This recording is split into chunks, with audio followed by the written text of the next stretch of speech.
So, Tony, a pretty exciting come from behind win over in Montreal, and you guys have a 3-game winning streak that dates back before the break. Just what's the key to keeping that energy going tonight here in Columbus? That was good. Each game's a new one. Obviously, nice to be on a little streak, but this is a big one, real important. Obviously, 4-point game. They got a couple games ahead of us too, so important to get off to a good start and kind of keep doing the things we were doing in the third period last game. Columbus is on fire lately.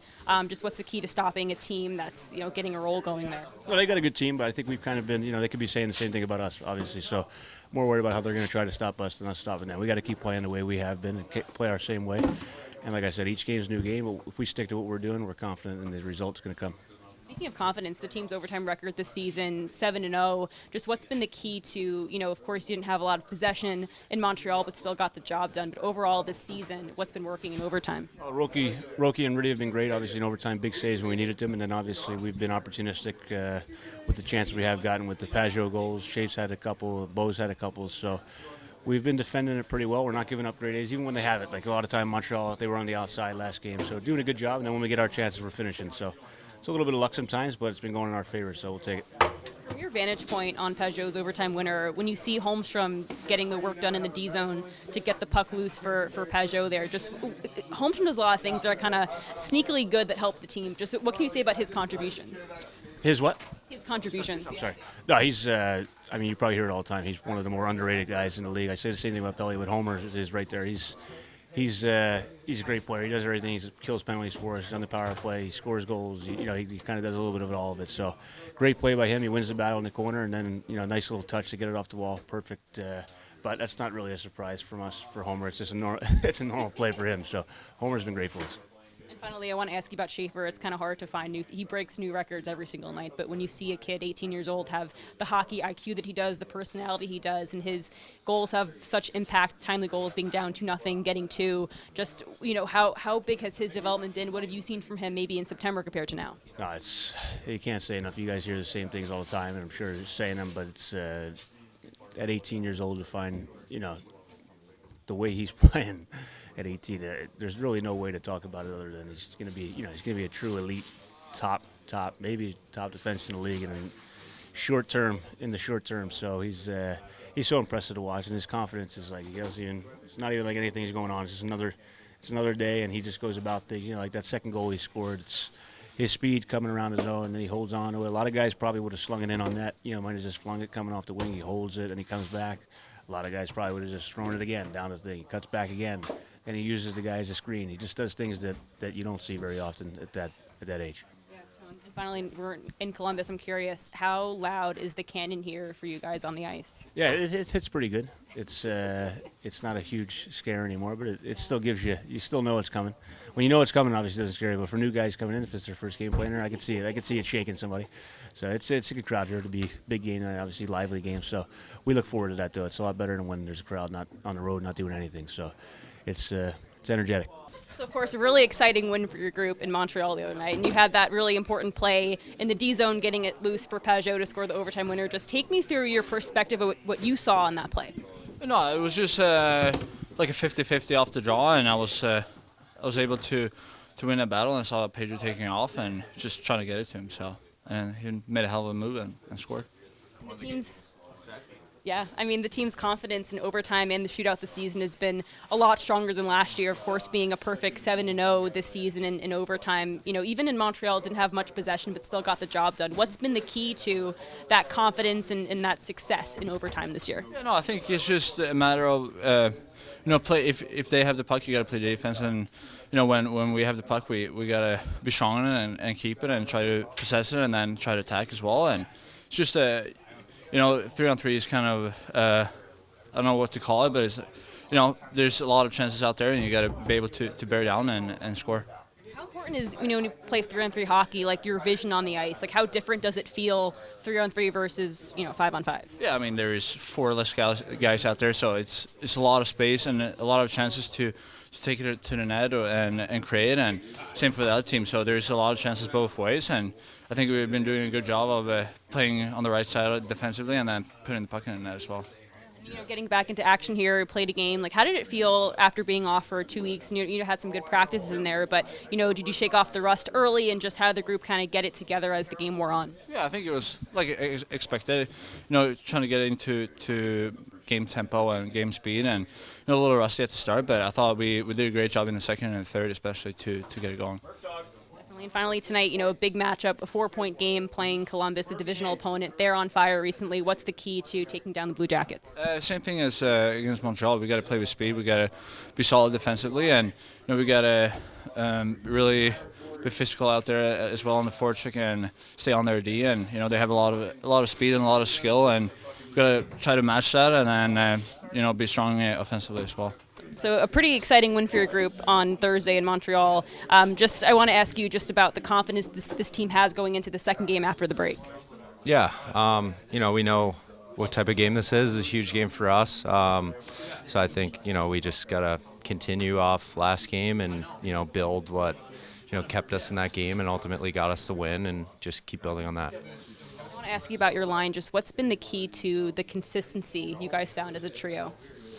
Yeah, I think you kind of said it with the word consistency there. I think we all kind of know what we're going to do each shift, and we're playing pretty predictable, playing hard, getting in on the forecheck, and just being reliable in the D zone. And I think, we're just doing what we can to help the team generate some energy, or, just trying to do what we can out there. With Cizikas, what kind of impact has he had on you in your young career to kind of know what a veteran guy in a similar role to you can do, and how has he helped you along in the past couple of years? Yeah, he's awesome. He's been great with me. Whether it's looking at the shift before on the iPad on the bench and telling me, maybe little things that I can do better and stuff that I can work on, but it's always good to pick his brain. He's been around the league for so long, and he's had such a good career, and, I love the player he is. He's so consistent, and he's such an honest player. He plays the game the right way. So, anytime he can give me some advice, it's great for me and Kyle to learn from him.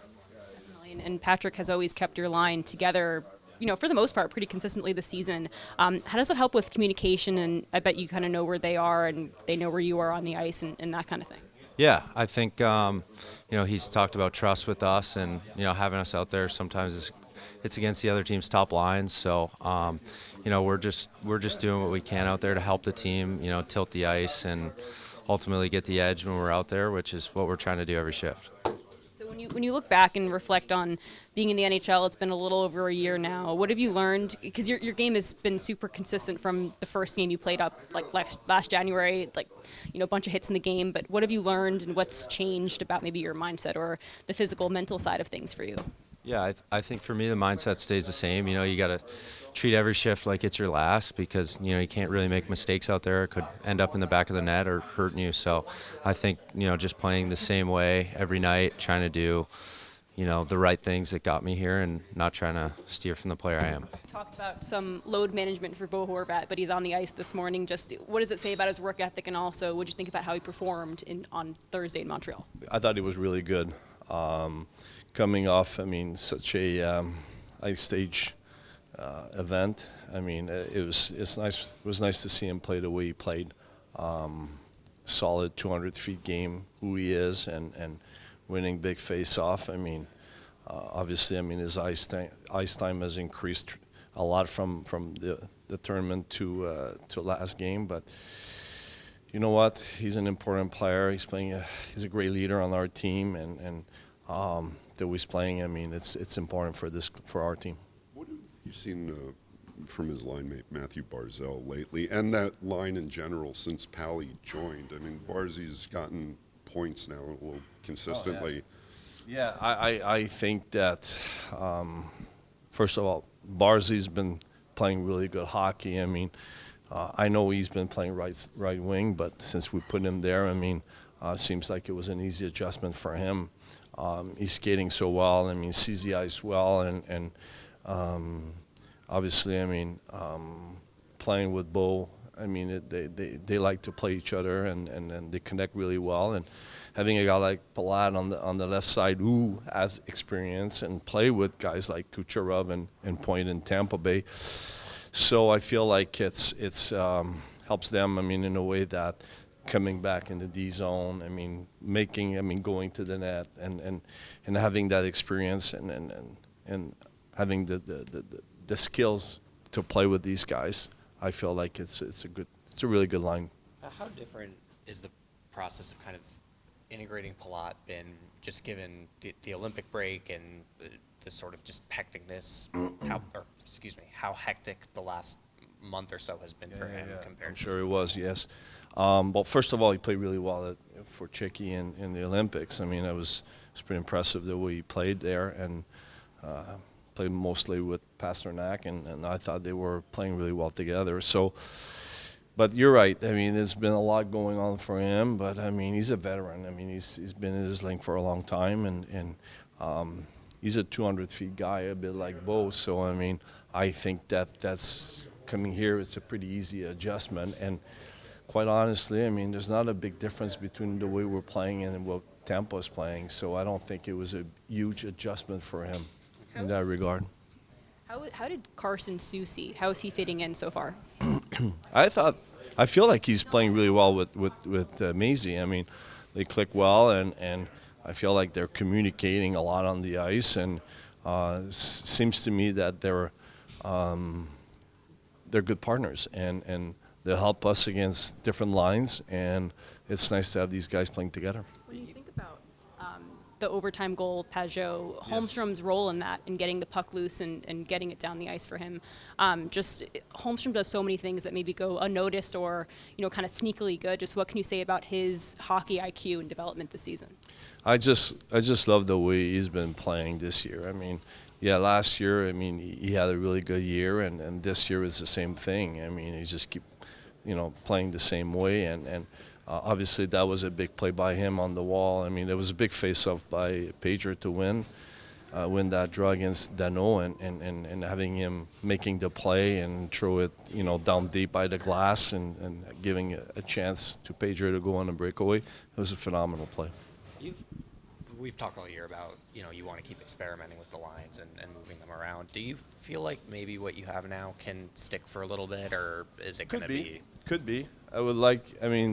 We've been doing this, now for 3 games, since the Jersey game.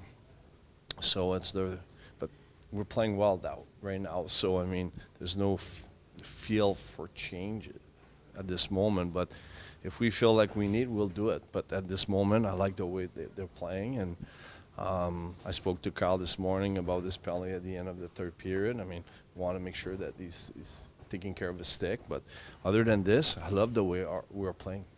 I know coaches don't like designating lines. You never want to say fourth line or put them in the corner. Are there times during the season when a team definitively needs a top line, like a trio that can just, that they are your best line? Yeah, who's the top line is the line that perform the best that given night. And last game I thought we had offense from the 4 lines, and they all play well offensively. I mean, they all have a bit of a different role. Obviously, I mean, the line of Pager, you like to match them with top lines, and because they're so good defensively. But I mean, they did a lot of good. Same thing with Casey's line. I mean, they bring that energy, they bring that. So every line has their own identity, and I feel right now, like Ethan said, I mean, maybe we start to find like something that we're comfortable with, but obviously no guarantee. Going off that question, is that the same mentality you have when you choose who goes out for overtime shifts? Excuse me? Is that kind of the same mindset you have when you choose which guys goes out for overtime shifts? Well, it's, kind of, but at the same time, no, because you want to win draws. I mean, winning faceoff is an important element, though. So let's say in that game we had Bo playing with Barzy on the first one, and I was calling Aini and Omer for the second group, and then having Pedro going with Drouin. That was the plan. But because we had a face-off in our zone, I wanted Pedro to be there, so I put him with Simon, and fortunate for us, we scored on that one. So you have an idea who you want to put out there, but at the same time, I mean, sometimes it changes.